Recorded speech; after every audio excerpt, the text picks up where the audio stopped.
சொல்லு போல. இல்ல எடுத்த உடனே உங்கள வந்து மனித கடவுள் சாய்ராம் அப்படின்னு சொன்னாங்க. ஆனா உங்களுடைய கெட்ட எண்ணங்கள் அப்படின்ற மாரி மத்த தகவல் பரவுது. ஆனா மேடையில இப்ப பார்த்தீங்கன்னா, ம். டைரக்டர் இல்லாத இடத்த வந்து நீங்க நின்னு அவங்களுக்கு என்ன செய்ய வேணும் அப்படின்றதுக்கு முன்னாடி நின்னு செய்றீங்க.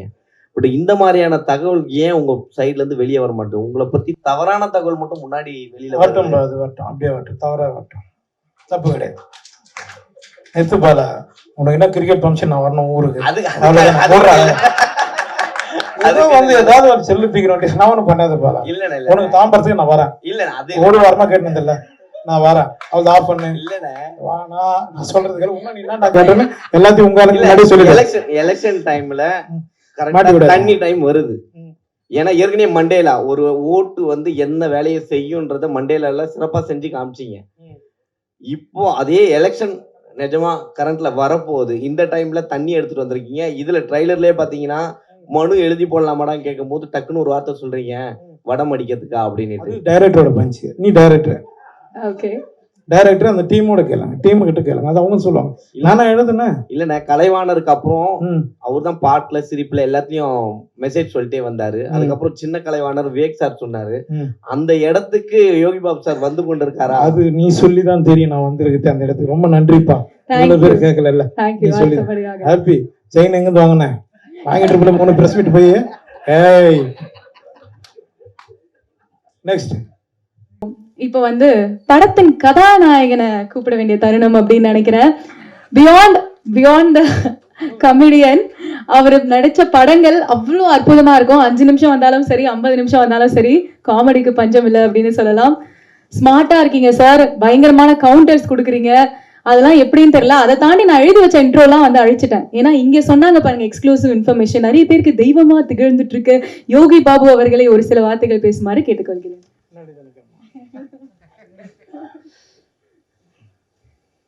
எல்லாருக்கும் வணக்கம்.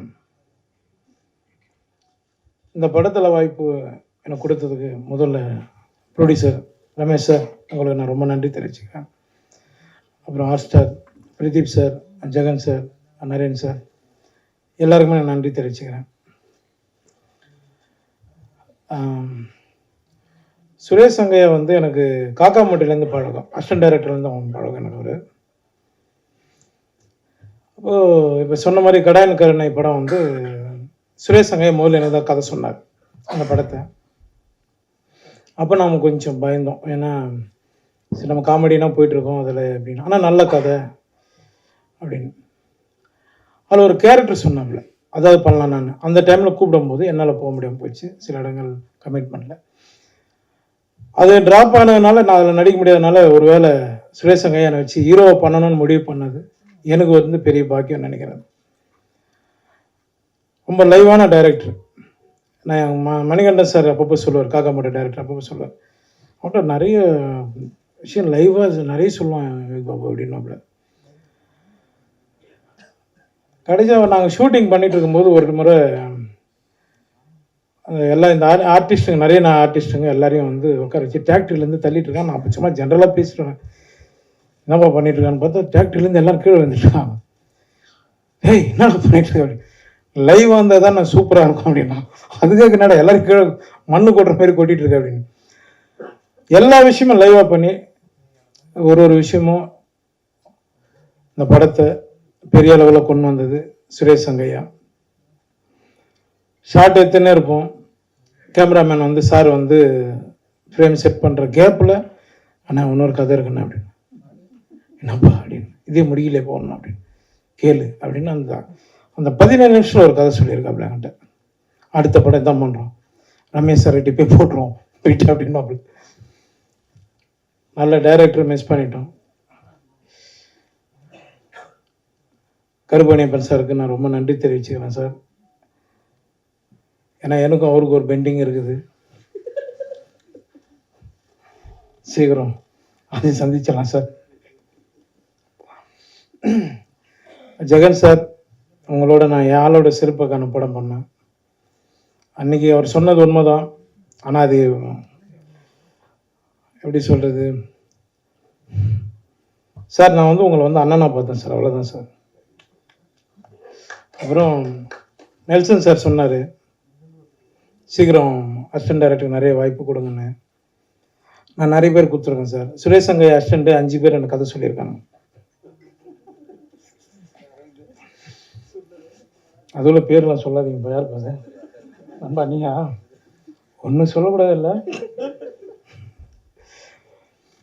எல்லாருக்கும். ஏன்னா நானும் ஒரு அசிஸ்டன்ட் டைரக்டராக தான் வந்தேன் ராம்பாலா சார் கிட்ட லொல்லு சோப்பாலேருந்து. அதனால் அந்த வழி எனக்கு தெரியும். இன்றைக்கி வர்றதுக்கு முன்னாடி காட் ப்ராமிஸாக சொல்கிறேன், வர்றதுக்கு முன்னாடி 3 பேர்கிட்ட என் கார்டனில் கதை கேட்டுட்டு தான் வரேன். சார் சொன்ன மாதிரி பணம் முக்கியம் கிடையாது. இதே பரணி ஸ்டுடியோவில் ஏவிஎம்லாம் வந்து 1 டைலாக் 2 டைலாக் பேசுறதுக்கு ரோட்டில் நின்று இருக்கேன். பணம் முக்கியம் இல்லை சார், கரெக்ட் தான் சார். மேடை ஏறி சாமி இல்லைன்னு சொல்கிறத விட ஆமாம் சார், அப்படி பார்த்தோன்னா நம்மளால இஎம்ஐ கட்டவே முடியாது சார். ஊறப்பட்ட பிரச்சனை இருக்குது. அத்தனை அசிஸ்டன்ட் டைரக்டர் போகிறாங்க. இன்னைக்கு யார் சார் எந்த ப்ரொடக்ஷனில் நீங்கள் வந்து அவங்களுக்கு ஒரு வாய்ப்பு கொடுக்குறீங்க? கரெக்ட் தானே? அதனால் அதை நான் வந்து முக்கியத்துவம் கொடுப்பேன் சார். எப்போவுமே எல்லா அசிஸ்டன்ட் டைரக்டருக்கும் எல்லாருக்குமே நான் கொடுப்பேன். இன்னொன்று ஒரு சின்ன ஆசை அதிகம் பண்ணிகிட்ருக்கேன். எப்படியும் அதையும் எழுதிடுங்க நம்ம நண்பர்கள்லாம். ஒரு சின்ன கதை பண்ணி ஒரு அசிஸ்டன்ட் டைரக்டர் ஒரு வாய்ப்பு கொடுத்துருக்கேன் சார். ஒரு ப்ரொடியூசரை பிடிச்சி அதுக்குள்ள யாரும் சொன்னாங்க அது எப்படி இருக்குன்றாங்க. சுரேஷ் சங்கையா, நீ வந்து மறைந்தாலும் எங்களுக்குள்ளே இருந்துட்டு தான் இருக்க. நான் அந்த பாப்பா வடிவத்தில் பார்த்தேன். பேச அந்த பாப்பா அழுதுட்டு இருக்கு. எனக்கு எதுவும் சுரேஷ் சங்கையா ஃபீல் பண்ணுற மாதிரி இருந்தது அது. அப்புறம் நான் வந்து கடைசியாக வந்து குழந்தை பிறந்ததுக்கு அப்புறம் தான் இதுவானாப்புல. நான் அந்த குழந்தைக்கு ஒரு இது பண்ணுறேன்னு சொல்லி நான் அசிஸ்டன்ட் டைரக்டர் எல்லாரும் அந்த ஃபங்க்ஷனில் சொல்லியிருந்தேன்.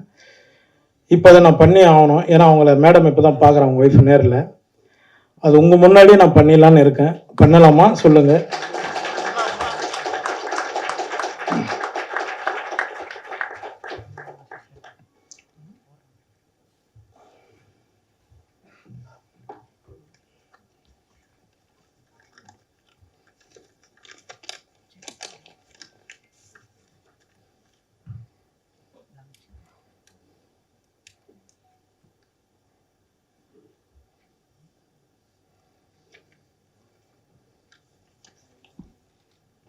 ஒரு செகண்ட், சாரி.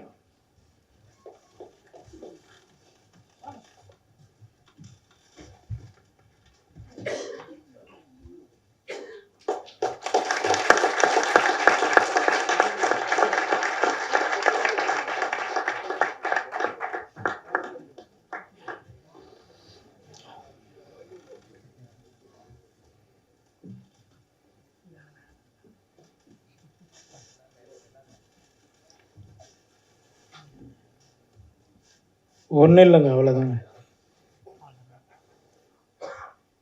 வாங்க, யார் வேணாலும் வாங்க, நான் படம் பண்ணுறேன்.